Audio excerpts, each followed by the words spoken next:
एक समंदर के बीच बहुत सुंदर टापू था। चारों तरफ पानी से घिरा हुआ, हरियाली से लहलहाता एक सुंदर टापू, जहाँ छत्र कबीले के लोग रहते हैं। उसी कबीले में एक लड़की मिली अपने बाबा के साथ खुशी खुशी रहती थी। मिली बहुत चंचल और समझदार लड़की थी। उस टापू के एक छोर पर एक दानव रहता था, जो कि बहुत विशालकाय और ताकतवर था। उसे अपनी ताकत पर बहुत घमंड था। वो पूरे टापू पर अपना राज चाहता था और अपनी मनमर्जी करता था। बचाओ बचाओ। टापू पर सब कबीले वाले दानव से छुटकारा चाहते थे। कबीले के लोग समुद्र से मछलियाँ पकड़कर अपना और अपने परिवार का गुजारा करते थे। समुद्र के किनारे मछलियाँ पकड़ने के बाद अब रोज जितनी मछलियाँ पकड़ो उसका आधा उस दानव को देना पड़ता है। आखिर कब तक ऐसा चलेगा पता नहीं। अरे भाई जल्दी चलो, दानव को मछलियाँ दे आते हैं, नहीं तो वो आफत आ जाएगी। भोलू और उसका साथी दानव के पास जाते हैं। दानव सो रहा होता है और डरते हुए मछलियाँ रखकर निकलने लगते हैं। दानव भोलू को पीछे से गले से पकड़कर उठा लेता है। बाप रे, आज बचा लो मुझे, कोई बचाओ। आज तुम दोनों ने आने में देरी की, इसकी सजा ये है कि आज की सारी मछलियाँ मेरी। ये बोलकर दानव ने भोलू को ऊंचाई से नीचे फेंक दिया। अरे बाप रे, मर गया। मेरी तो कमर ही टूट गई है। भोलू लंगड़ाते हुए और उसका साथी उसे संभालते हुए दोनों उस जगह से निकलते हैं। सारे कबीले वाले मिलकर विचार करते हैं कि कैसे इस दानव से छुटकारा मिले। एक दिन सब कबीले वालों ने एक योजना बनाई। उस दानव को आज से कोई मछली नहीं देगा। वो खुद मछली पकड़ने नहीं जाएगा, क्योंकि वो पानी से डरता है, और वो मछलियों की तलाश में जरूर निकलेगा। हम एक पिंजरे में कुछ मछलियां रख देंगे।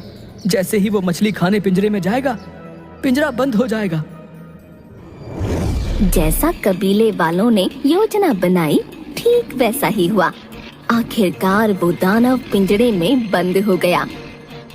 भोलू जंगल के रास्ते कहीं जा रहा था।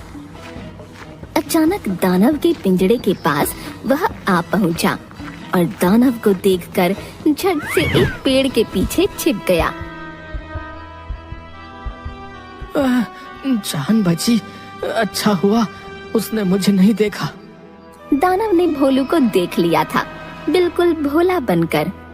अरे भोलू भाई, आप यहाँ आए, बहुत खुशी हुई आपको देखकर। मुझे इस पिंजरे से आजाद कर दो, मैं किसी को परेशान नहीं करूँगा। नहीं नहीं, तुम बहुत घमंडी और बुरे हो। तुम सबको तंग करते हो। मैं तुम्हें नहीं खोल सकता। एक सप्ताह से भूखा हूँ, कुछ नहीं खाया। अब तो कुछ पलों का मेहमान हूँ। सोचा आजादी से पिंजरे के बाहर दो चैन की सांस ले लूं। बेचारा मरने वाला है, इसकी आखिरी इच्छा पूरी कर देता हूँ। अच्छा, ठीक है भाई, खोलता हूँ। भोलू पिंजरे का लगा कुंडा खोल देता है और दानव बाहर आ जाता है। कितने बड़े बेवकूफ हो तुम भोलू। तुमने सोच भी कैसे लिया कि मैं तुम्हें जिंदा जाने दूंगा। एक सप्ताह से भूखा हूँ, तुम्हें खाकर अपनी भूख मिटाता हूँ। अरे ऐसा मत करो, मैंने तुम्हारी मदद की और तुम मुझे खाना चाहते हो, यह बुरी बात है। देखो, मुझे जाने दो। चुप करो मूर्ख, मेरा आज का भोजन तो तुम ही हो। तभी वहाँ पर अचानक से मिली आ जाती है। अरे भोलू भैया, क्या हुआ? इतना क्यों घबराए हो? अरे मिली, अच्छा हुआ तुम आ गई।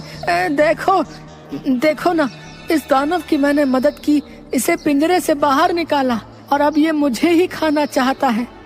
मिली सारा माजरा समझ गई कि भोलू भैया ने गड़बड़ कर दी है। अरे भोलू भैया, आप भी क्या बात कर रही हैं?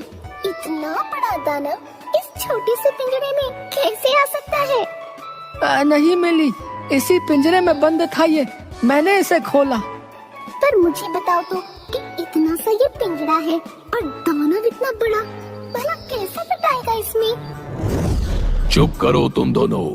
एक तो भूख से बेहाल हो रहा हूँ, ऊपर से तुम दोनों की बकबक में इसी पिंजरे में बंद था। इस मूर्ख ने ही मुझे आजाद किया। चलो अब मुझे इसे खाने दो। अरे दानव जी, आप भी भोलू भैया की तरह बेवकूफी की बातें कर रहे हो। भला पिंजरे में आप कैसे आ सकते हैं? देखो मूर्खों, ऐसे बंद था मैं, ऐसे। इतने में मिली झट से पिंजरे का कुंडा लगा देती है। ये क्या किया तुमने? खोलो मुझे, बाहर निकालो मुझे। अब तुम बंद रहो इसी पिंजरे में। मिली और भोलू दोनों खुशी खुशी वहाँ से चले गए।